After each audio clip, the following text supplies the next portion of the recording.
guys, COMPUTEROSIS here. Welcome to the last two episodes of Let's Play Journey the P Legacy. And by last two, I mean this is the 1-2 episodes. And this is going to be a little bit different. This time, it's all going to be uncut. No edits. No edits whatsoever. Well, at least that's what I originally had planned, but we won't get into that until the next episode. So, in the meantime, we're about to go into the Citadel. Exactly.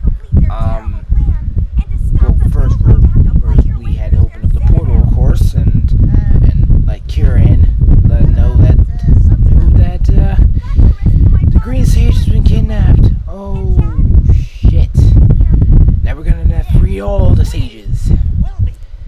And basically during this part, the reason why I left this completely uncut was this was legitimately my first time going through this.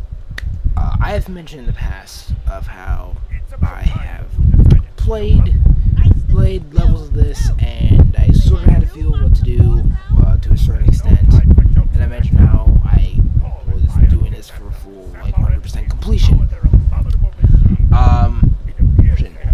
But like I probably previously said, but I'm gonna mention this again if I haven't said it already. This is technically my first time beating this game. And even though I did reach the lava tubes, I didn't really actually go through the Citadel. So yeah, I kind of just stopped playing. It's not because I'm like, okay, that was fun. Can I play something else? No, it was nothing along those lines. Mentioned was that I didn't really have a copy of this game, and when I did have a copy, I was playing it, and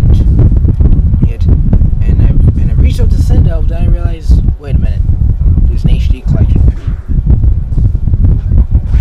Might as well just finish up here. So yeah, finishing off for the first time. Only I'm doing it for the HD collection. Similarly, this has happened with the Sly collection, or at least when I get my hands on it. So, should have had it by now. Why not? Oops, sort of fucked up there. The Ratchet and Clank collection, at least the first collection, not the Crack in Time Tool Destruction arc type, of course.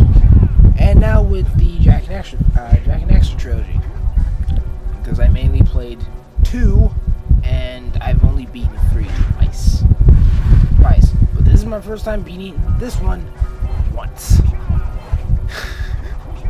So yay, accomplishments. And if you're probably wondering why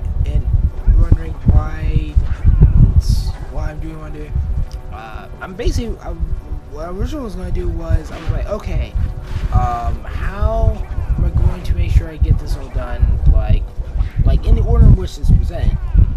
And what's weird though is that I actually had a hard time trying to figure it out. Now,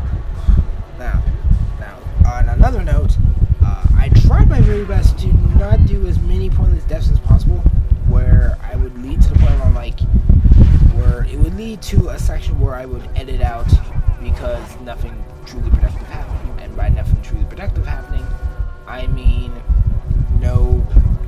there was no precursors that were picked up, there were no powers, well, usually no precursors picked up, there were scout flies collected, and there were certainly no power cells. And speaking of power cells, in foreshadowing to what's going to happen in the second part, for those of you who have played this game, beaten this game, and you watch me play this, what I listen to all this in the first place, except for this motion where I'm like saying, hey, I haven't played this, and you're like, then how do you truly feel about this? Which I'll get to later. You probably know which power saw I would be referring to.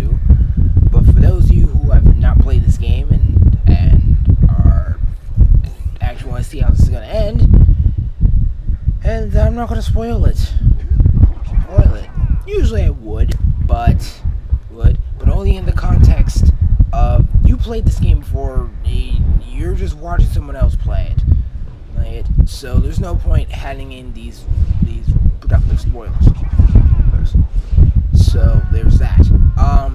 But anyway, how I feel about the Citadel as a whole. I found the challenge to be pretty decent. It did get annoying when certain jumps did not make it through, which clearly this is the perfect example of when jumps were not going so well. And this is probably one of the last few times I mentioned this, but as I mentioned before, for when I'm doing these recordings, especially when I'm doing this sort of like HD5 recording,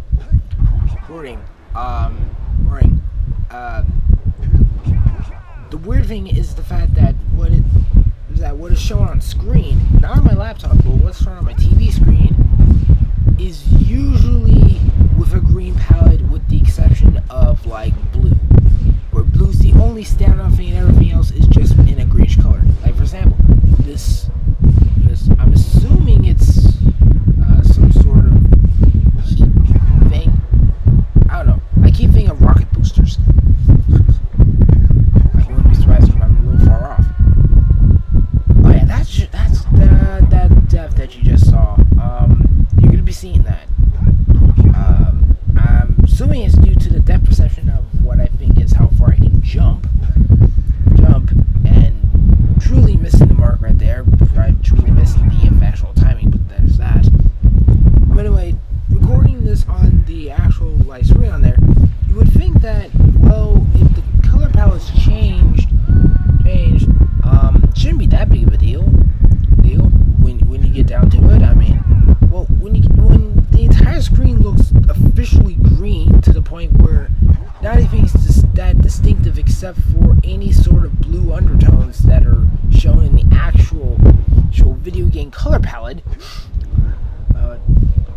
which is obviously shown, it becomes very difficult to know exactly where exactly is supposed to be what. I mean, I've gotten to the point where I've sort of adapted per se to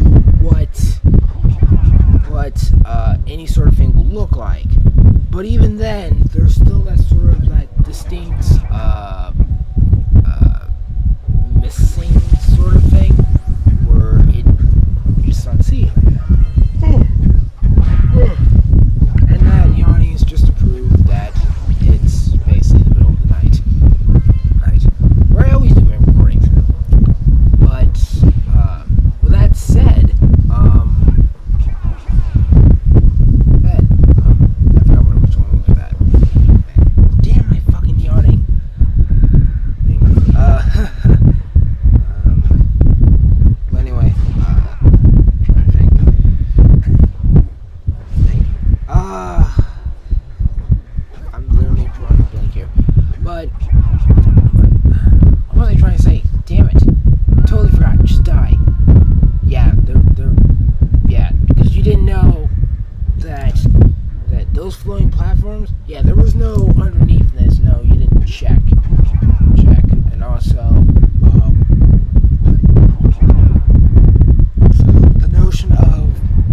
majority of the precursor orbs are actually in those tubes, so getting those tubes open is a must. I will say this though, and this is referring back to when I was talking about trying to do it in the right order. So there were a couple of times where I did go back to the laptop. Because the reason why I don't play by looking at the laptop by seeing the right color scheme is because there's always that second delay, which is about as big as like delays of live award shows to make sure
blue sage first instead of the red sage.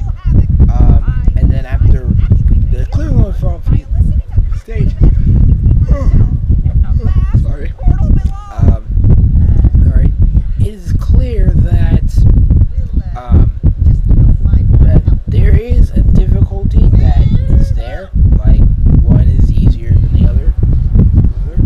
At first, I'm like, okay, this is very consistent because this section, that was not as hard. And there's another section which does use the blue eco, and that section was freaking easy to the point where the only reason why I was taking my time was just to be careful. But then later on in this video, you see me go through this section again at a much faster speed, and not because I fully know where things are gonna be happening. No, I was literally going to live like land on that, jump again. Think split second decision. Nope. Literally was not thinking. The thinking didn't happen till the actual plummeting factor. The being shot up factor. No, the base. No, without thinking at all. But I will say as sort of a foreshadowing. I do show the first sign of backtracking, like the first actual sign of backtracking, and not in a good way. In fact, it's the way that usually you never want to see, but I end up showing it, and that is something that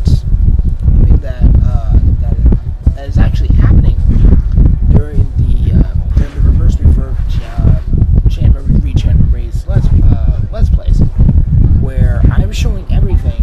There's hardly any form of, like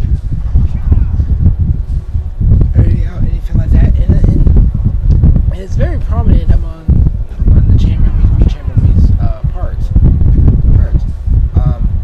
Which usually anyone in the right mind will be like, okay, why the fuck are you showing me something that's utterly pointless, dude? Don't show that part. Just show the parts where you are the most entertaining portion of it. I mean, it's fine if you show the boring parts as long as you're able to keep the entertainment factor in. And right now, you're not keeping any sort of entertainment factor in. In fact, I don't even know why I'm still watching this video. And they'll be like, well, there's a surprise twist at the end. Or like, okay, I'll just skip to the surprise twist. And oh my gosh, what the fuck did I miss? And that was something that was happening during the last recording session version prior to the making of this video. Yeah, because when I did the recording of this, I was expecting to go through it uncut. In fact, I will say that the full uncut version, like before I like tried to cut into two pieces, basically, was an hour and 45 minutes. And the reason why I say hour and 45 minutes, because you're like, wait a minute. Last night I checked, from the Citadel to the end credits to the actual secret ending, which is not technically a secret ending unless you had some form of context in the form of the beginning of Jack 2. How the hell did you do it in an hour and 45 minutes?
choose a favorite among the 4 sages, Samuels is not one of them per se.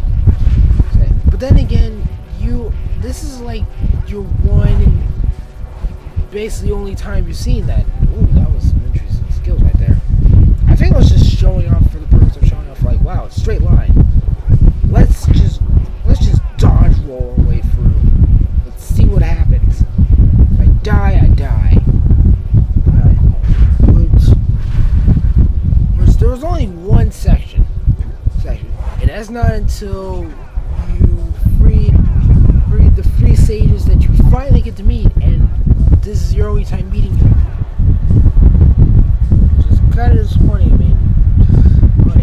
At least from that sentiment, because you get this one point where you get to hear the dialogue. This is like your one time you get to evaluate them as a character.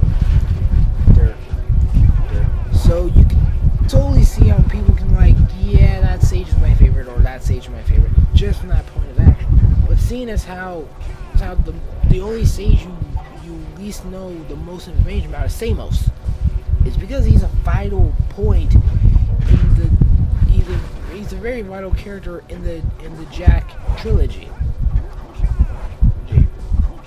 Because every Jack and Daxter fan has completely retconned the Jack and Daxter game, The Lost Frontier.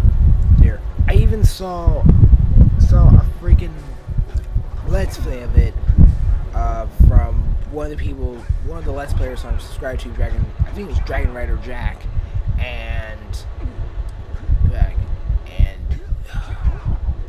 even from just watching it, it didn't really feel right. There were certain things I'm like, maybe I would do this, but even then I'm like, I don't see the point in, like, trying to get this game used off GameStop.com.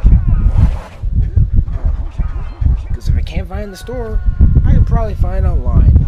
I think the only game from GameStop I had a hard time trying to find a copy of, not a new copy, but just a copy in general, was The World Ends With You. Now I know I could have, like, oh, why don't you just go on eBay or Amazon.com or something like that. No, I wanted to go through GameStop because I have the Power of Rewards card, member. I kind of like their little deals. In fact, I was thinking of trading a few games and put that towards some future releases, because I don't technically play them as right now. Now, I have a shitload of backlog games to the point where I'm like, I don't think I'll ever be able to play this. And just so that way, things can be a little bit cleared up, and it will probably be referenced again. I do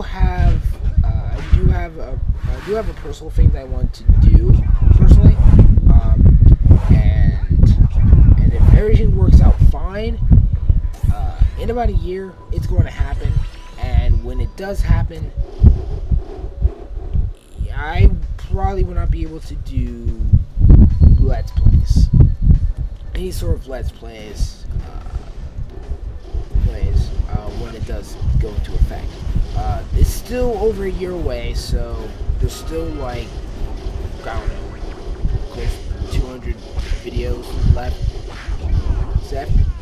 I still need to work on the editing for the Kingdom Hearts Chain Memories / Chain Memories comparison video, which I finally got a set of tracks to use for each set. Gotta say, it was a really hard decision of which songs I wanted to use, because I didn't want to, like, go too generic and try to use very generic music.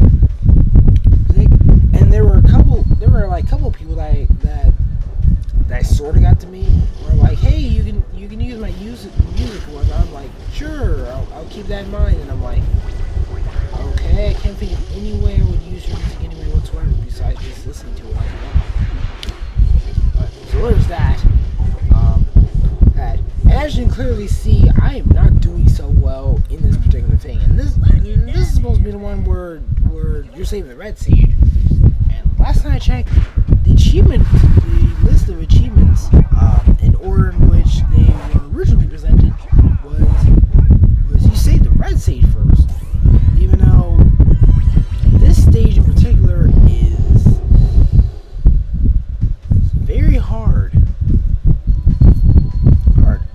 I mean, the whole puzzle involving the colored tiles, where if you land on the colored tile that starts falling. Yeah, I don't have a problem with that. In fact, you clearly saw I found a way to take out all the colors of each of the panels, and still make it across. Which that would have been interesting, like little puzzle teaser right there. But seeing as how the puzzles are supposed to be pretty simple, I can see why they are not. I can see why they didn't go for that route. The route I was thinking of was, you see the color tiles, right? Luckily they bring those color tiles in Shack 2, but it's more of a step on this green tile. No, step on this green tile. No, step on this green tile. Stepped on the wrong tile. Ah, shit. So you can see a more evolved version of this particular thing in Jack 2, especially. But in a sense of, so you have to, in a sense, clear all the tiles. Like you create the path. But the thing is, you have to kill up all the tiles because you know, even though you can reach the other side, there's like a barrier. It could be an electric fence or whatever. The point is, you don't touch it. And the only way to open it is by basically destroying your path to there. The way you destroy that path, you step on the colored tiles. The color tile that you step on signifies that it's going to get destroyed. Now, I guess to weave you into it, the first set of tiles, they don't fall right away. Right? In fact, when you step on it, they just glow. So it says, okay, you stepped on it. Alright. But they don't fall until prior to stepping on another tile. This is just to weave you in. But then as they implement it like further, then that's when it starts, you know, opening like that. Oh wait, that was apparently the red sage was the last person to get. Because apparently he's the one who opens up the ridge. Go figure. Very. But the way the puzzle works is when it is introduced, it's set up where the tile that you step on, it does glow, and then prior to that it falls, because the glowing gives you the warning that you shouldn't be stepping on this. And during the first time you notice this, that's when it implements it like fully, like make sure that you are on the same page as, yeah, you're technically on the same page, so it works out just fine.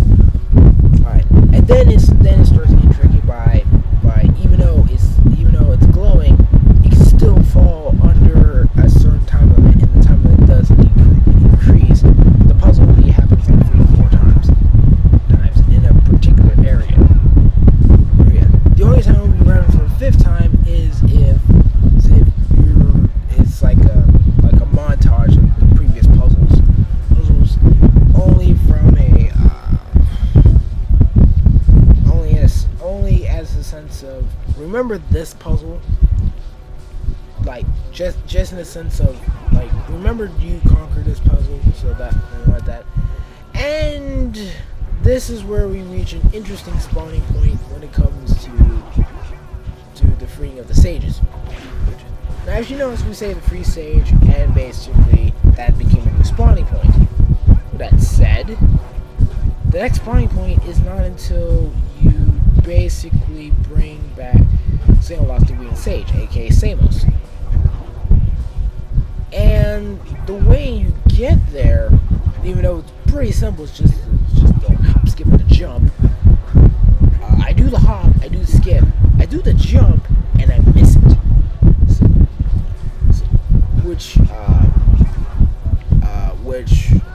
There's many ways you can chalk it up to it. Either A, you can chalk up the fact that I am very impatient and really wanted to complete this game within a reasonable time limit. Because seriously, it's like late at night. Right? It's like 2 in the morning, which ironically it's 2 in the morning right now, as in when this voice was recorded to make the post commentary.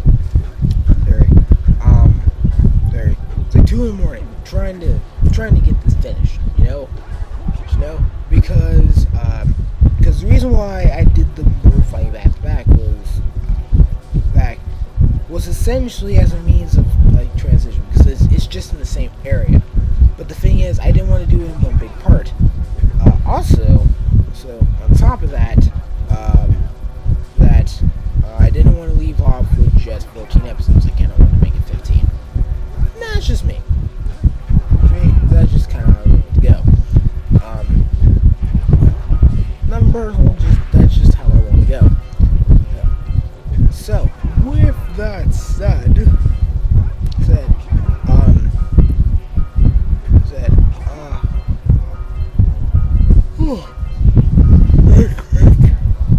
trying to get it done. Kind of tired. I wanted to get everything done. Like, I knew there was only 1 power cells, but the thing was like prior to lava tubes, I was barely checking to see which ones I was missing. See, especially in the that one area, one particular area. I almost said it, but at this point, it sure to be apparent. Unless this was technically the first episode you saw, you're like, hey, I'm gonna check out COMPUTEROSIS. I'm gonna check out his latest video. Let's see how he's like. Well, first off, do you really need to see the first video on the channel just to give the first impression of me in the first place? Oh, and by the way, yes, I was offline during the time, which I sort of joked on Twitter, at least. When I mean joked, I was technically making fun of myself, where I was playing Project Cross Zone during the process that my internet went down. And it wasn't because, like, it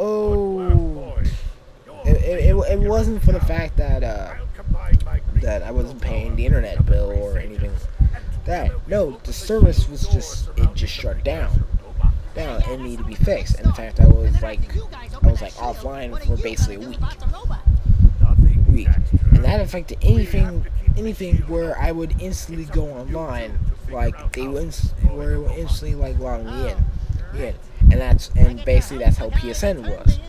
So I had my PSN set up where when I turned on my PS3, I would immediately be logged in to PSN.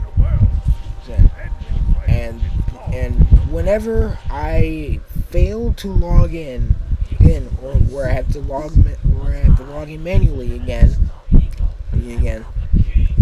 that's when it would keep me offline until I manually log myself in. Even if I'm like, okay, I'm just gonna turn it off and turn it back on, like as if I was getting advice from the IT department. I still have to manually log myself in. And damn, she's hot. I really want to see her again. And when I mean damn, she's hot, I mean just in this game. I am not going to look up pictures for her. Yep, I had to add in that silence because there was no point to walk right out of there and say something else and be like, whoa, and be like, whoa, hang on a sec. Did you just say what I think you said? Nope. You didn't hear a single thing. Are you sure? Bitch, she is so fucking hot. Last I checked, you said that, and you mentioned in the context that you're not gonna start the Precursor her, and I really had to do a double check on it.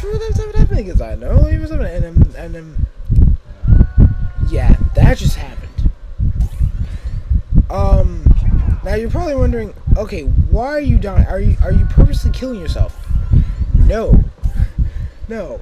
In fact, what was interesting was because I was doing these actual deaths, I found out that I can instantly land on one of those platforms. Now, what's cool though, and this was actually pretty cool, was despite the Greenwich height where you would fall down and you would lose part of your health, as long as you didn't did the helicopter thing, until before you hit the ground, you basically the equivalent of a cat landing on its feet type of thing. It's a pretty cool tactic. I used it in both Jak 2 and in Jak 3. I don't know which one I used it in a lot more often. I think it was in Jak 3 given certain areas, but then again, Jak 2 had the more higher scaled things when you really get down to it. Which, by the way, I really need to get on playing some Jak 3. I'll save it for winter. I already have enough stuff on my plate as of right now, and I'm slowly trying to get stuff done before I move on to any other stuff, because there's the one thing that I've noticed by having multiple Let's Plays going, and let's actually do a countdown, shall we? This is one, which is slowly coming to its end. We got both chain members and re-chain members working simultaneously, and hopefully they will end roughly around the same time, give or take a week.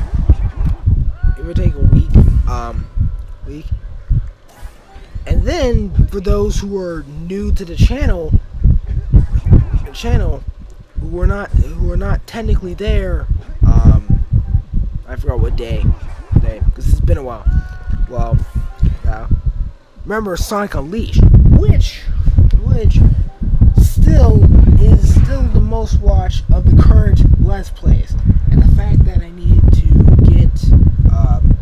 get the equipment down in order to make sure I do these works, which, by the way, fully have it down. I just need time. And by time, I mean I have it. I finally have time,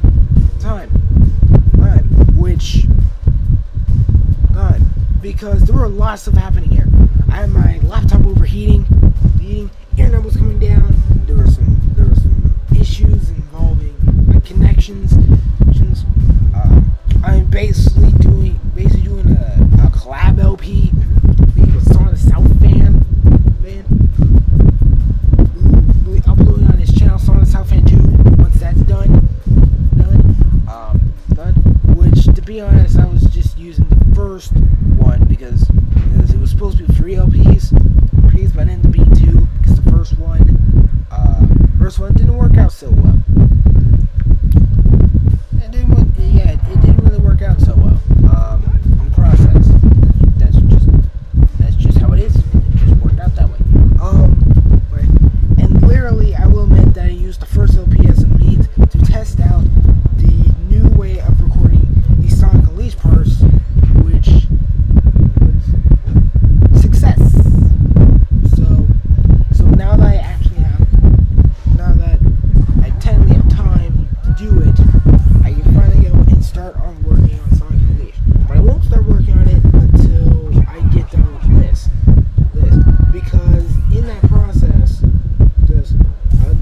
the same process I'm using for Sonic Unleashed, I'm also going to be using it for the other LP that I had for the preview thing, because I wanted to get all the preview LPs at least done, or at least started, with the exception of one due to some copyright, due to some copyright that I can't technically do it without getting a possible copyright strike again. So I don't want to go for the copyright strikes.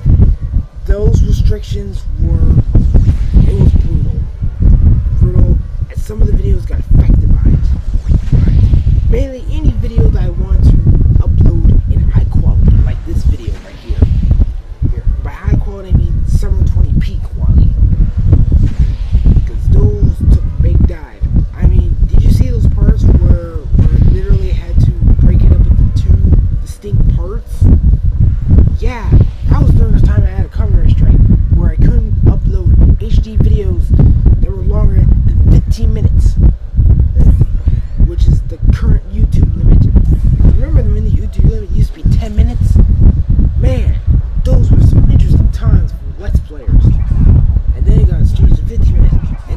players actually had an interesting thing to go by. It was pretty cool. And then with certain channels, they could upload for as long as they want.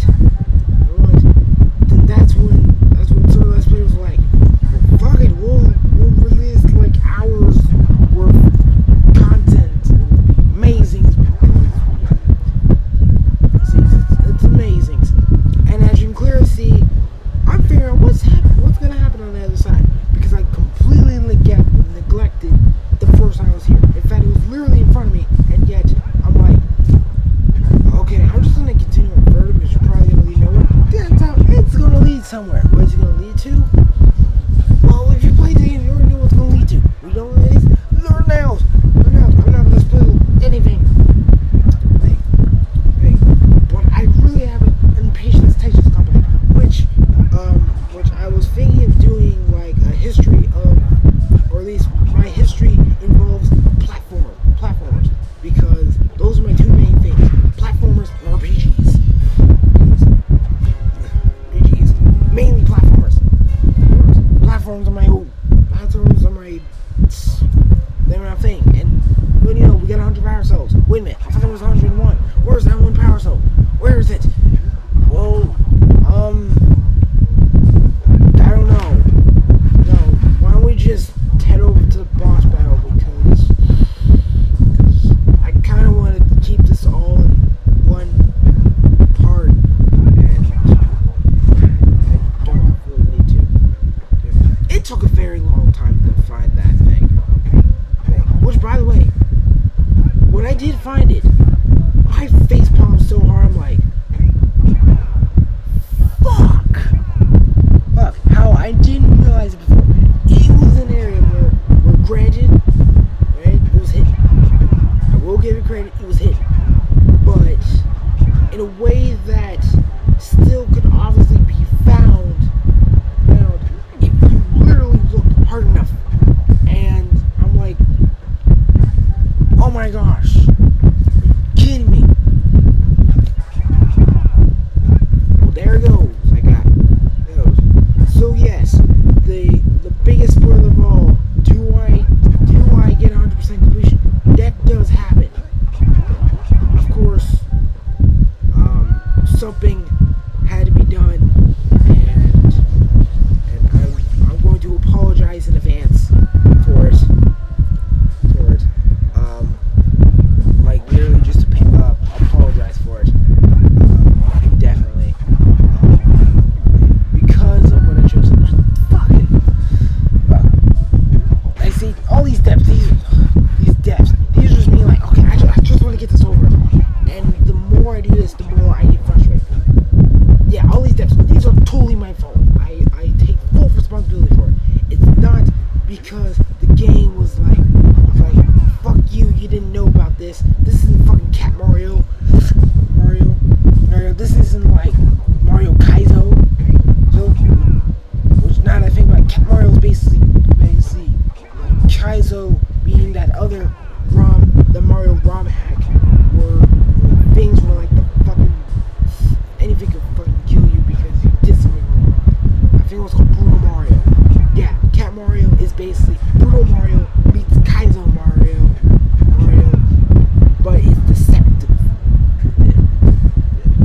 It's deceptive, it's random, and it's all based on chance. But then again, there's no lives. It just tells you how many times you died. Alright, and I've already seen like 3 people play Cat Mario, and their frustration was just through the roof. And I think only 2 of them are still trying to reach that end goal, which I salute them.